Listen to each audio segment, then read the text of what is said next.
Election अब बाहरी बनाम भीतरी के इस पर ही होगा।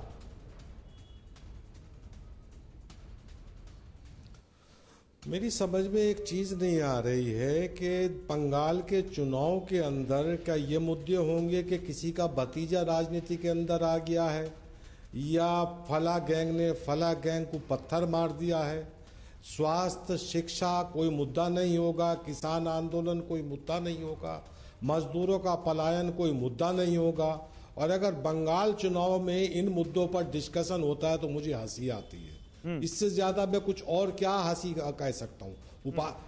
शर्मिंदगी होती है, बल्कि शर्मिंदगी इस बात की होगी कि देश जूझता, देश की अर्थव्यवस्था डूबती चली जा रही है। मजदूर किसान दिल्ली की चौखट पे बैठकर अपनी मांगे मान रहा है कि एमएसपी हमें दे दीजिए, फसल का उचित वो आम कीमत दे दीजिए।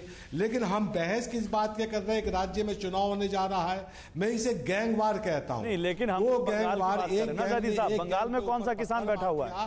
बहस उस पे होगी।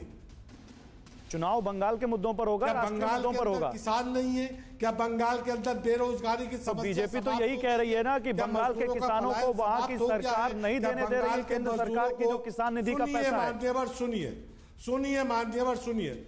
सुनिए मान्यवर, हमारी सुन लीजिए। क्या बंगाल के मजदूरों को मिनिमम वेज मिल रहा है सबको?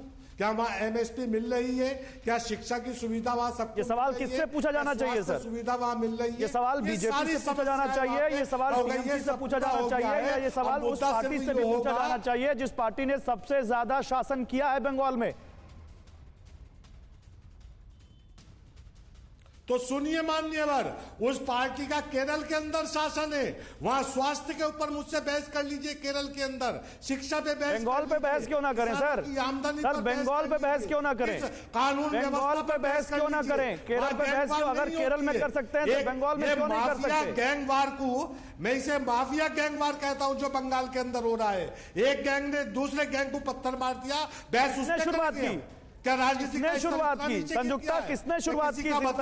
अगर कौन है जिसको सबसे बड़ा जिम्मेदार माना जाता है पश्चिम बंगाल में राजनीतिक हिंसा के लिए? संयुक्ता तो सुन लीजिए, जब कम्युनिस्ट पार्टी जादी साहब आप सुनिए, दूसरे लोगों को बोलने दीजिए। अवतार बताया करते थे, आज ऐसे क्या हो गया? क्या ममता? जादी साहब दूसरों को भी सुनने का थोड़ा सा धैर्य रखिए। उनको बोलने दीजिए। जादी साहब दूसरों को सुनने का धैर्य रखिए। बोलिए संयुक्ता। ये तो एक्चुअली अगर बंगाल पे चुनाव हो रही है और अगर हम लोग बंगाल इलेक्शंस की बात कर रहे हैं तो हम बंगाल सरकार की बात करेंगे, ना कि हम किसी और के बारे में बात करेंगे कि दूसरे स्टेट में या कहाँ पे कहीं कुछ हो रहा है। और यहाँ पे जो अगर बात की जा रही है हिंसा की, तो यहाँ पे हिंसा किसने शुरू की वो सभी को पता है। ऐसा तो नहीं है कि कोई बाहर से आके हिंसा कर रहा है। और जो ये बाहर और अंदर की बातें चल रही है, तो ये बाहर और अंदर की बातें, ये सब बातों को लेके मतलब इससे कोई वो नहीं बनता। आजकल पब्लिक बेवकूफ नहीं है, पब्लिक को दिख रही है कि क्या हो रहा है क्या नहीं हो रहा है। जादी साहब आप मत बोलिए, आपकी आवाज नहीं जा रही ऑन एयर। अभी टेक्नोलॉजी समझिए, क्योंकि हम सब इंटरनेट के थ्रू जुड़ रहे हैं ना, तो वहां पर एक आदमी बोलता है तो दूसरे की आवाज नहीं जाती।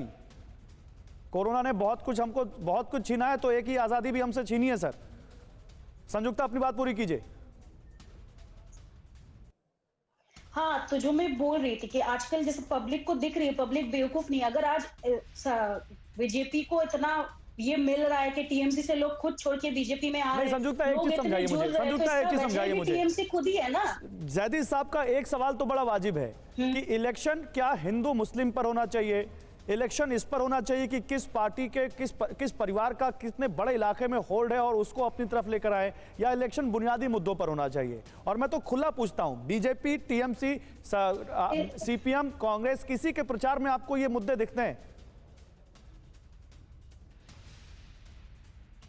किसी बुनियादी मुद्दे तो क्या, ज्यादातर अब अगर देखेंगे तो इलेक्शन जो है कि वो अभी ऐसा होके रह गया है कि कुछ लोगों के लिए एक प्राइवेट प्रॉपर्टी बन के रह गई है।